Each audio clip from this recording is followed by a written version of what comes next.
G'day folks, it's Laura here, and today I'm going to do a flip cup pour. My colours include lustrous gold, Turner's yellow, cadmium orange, napthol crimson, red violet, iridescent blue-green from Pebeo, and titanium white. Now all of these other paints are from Jo Sonja. Now the lustrous gold is one of the new premium metallic colours from Jo Sonja. It's very bright, very metallic, has a beautiful shimmer. So I'm going to use quite a lot of this one. The Turner's yellow I'm also going to use quite a lot of because I've discovered that yellows tend to disappear in acrylic pours just because they're so pale. They tend to be swamped out by the darker colours. This cadmium orange colour from Jo Sonja is not only very thick, it's very heavily pigmented. So this particular colour I do tend to use a little bit less of because I've found in previous pours that it can dominate or swamp out the other colours.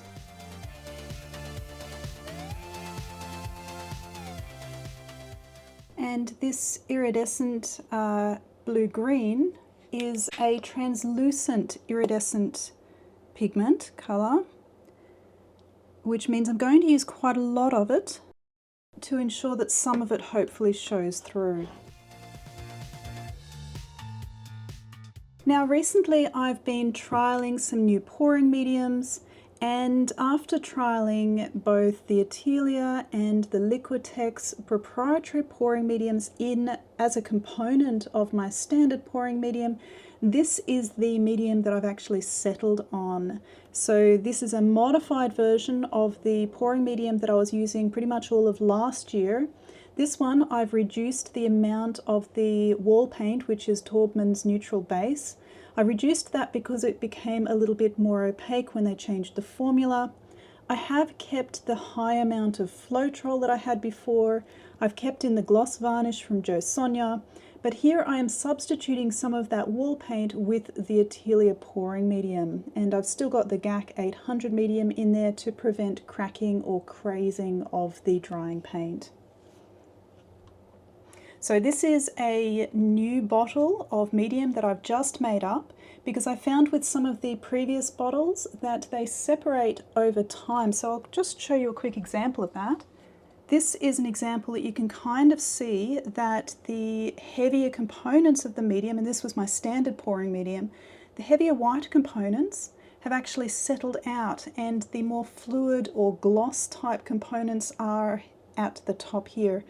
And I think this is a process that's happening over time as the medium ages in the bottle. And so from now on, I'm actually going to be making up new bottles a lot more frequently to try and avoid this process, because that settling out process also happens as the paint is drying. And if it happens too quickly, then of course I'm going to get pockmarking in the final finished product. Okay, so using this new modified standard pouring medium, I guess I could call it our 2025 medium. So far I am really liking the consistency of this. It's very smooth, doesn't have a huge number of bubbles, even though I did shake this up fairly recently. We'll see how that turns out in the actual pour itself. It is a relatively thick medium, so this is probably a little bit thicker than my previous pouring medium, my standard pouring medium from before. But I guess I was going for that a little bit. I was after a slightly thicker medium. Now you might also notice that with the Pebeo paint, I have only used a very small amount of medium to start with because this is such a viscous paint that I need to mix this up first before adding more medium.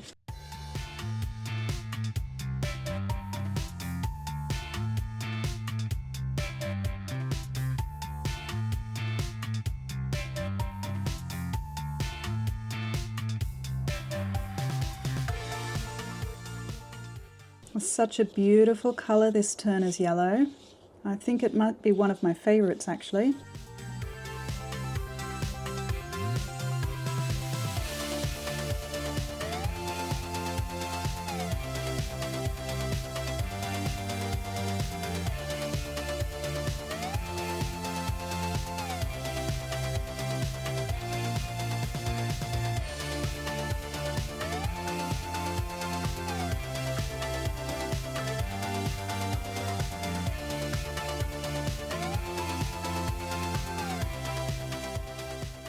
I'm just going to add a little bit of water here to the Pebeo medium mix to make it a little bit less viscous overall.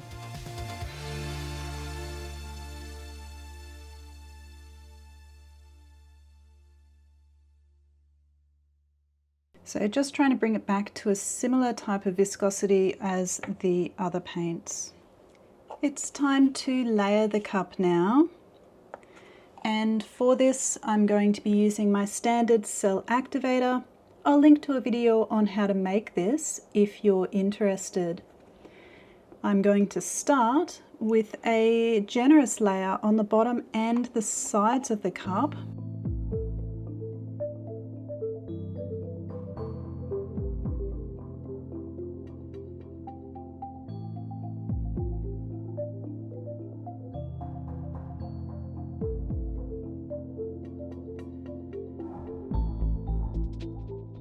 Now I've just put white, the titanium white, on either side of the iridescent blue-green because it is a translucent colour and I do want that colour to shine through. I don't want it to be swamped by what's on either side of it, apart from the white.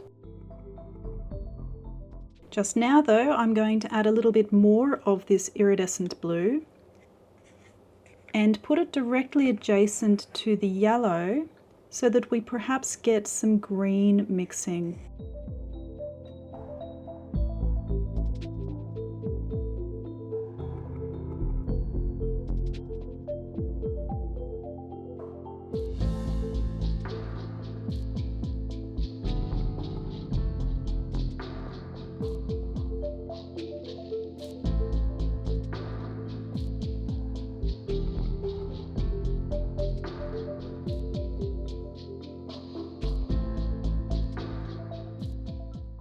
Rightio, so today I'm actually going to be reusing a previous canvas.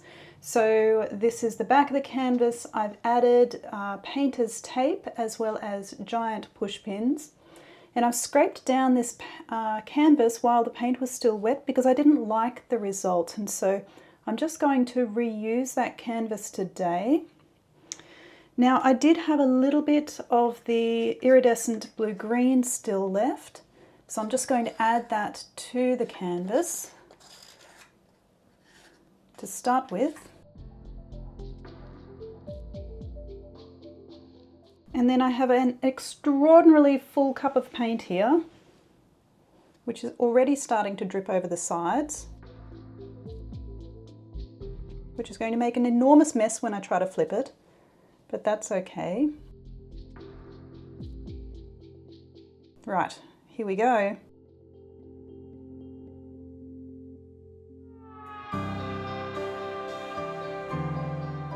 Now this paint is a little bit thicker than I have been using recently. Wow.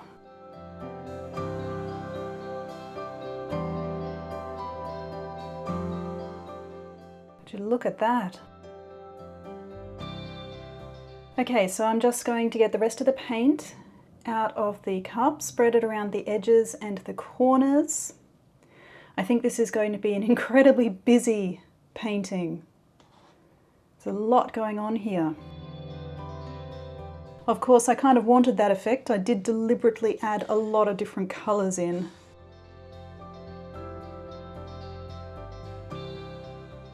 Wowee. And the paint is a reasonable thickness. I'm not feeling as though it's just disappearing in terms of feeling the canvas underneath. When I spread it out like this, I'm not really feeling that canvas, which means that it's covering well. This is also a good thing, having slightly thicker paint with this particular pour, because I am reusing a canvas that already had paint dried on it. And having that thicker paint will hopefully prevent too much of the irregularity of that previous dried paint coming through in this painting or this pour. Wowee, okay.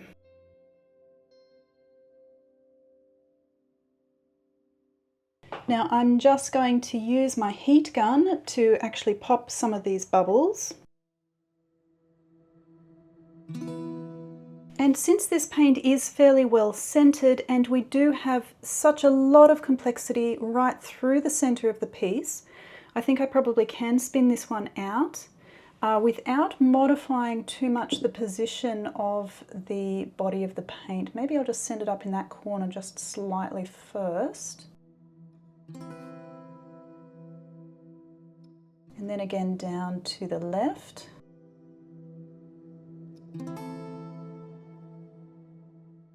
Okay, so just going to spin it now, just a gentle spin.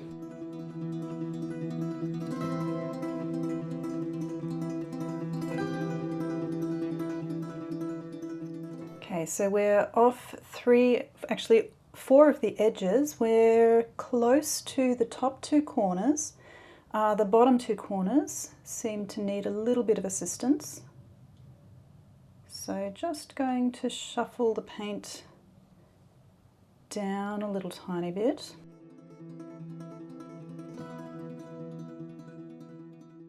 And spin it again.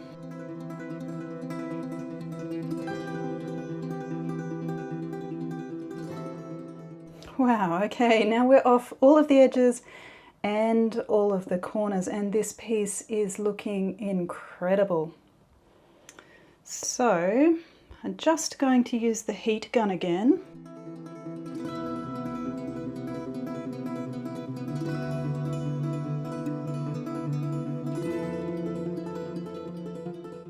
And now just going to cover the corners, touch up the corners with a little bit more paint from underneath the canvas, because the corners tend to not ever be fully covered just by the spin.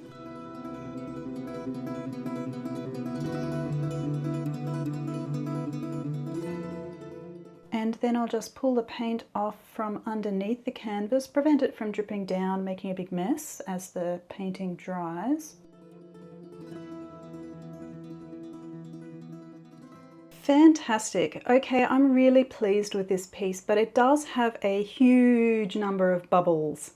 And I think that's because I made up the pouring medium. I let it stand for maybe about an hour after shaking it, but not really long enough for all of those little tiny micro bubbles to actually dissipate. So you can see micro bubbles right throughout the whole piece, which is disappointing, but that's what we have.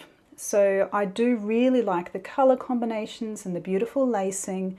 So I am quite pleased with this piece, and I will obviously now need to just let that pouring medium sit for a few hours before I use it again. Anyway, thank you everyone very much for watching. Please let me know what you think in the comments.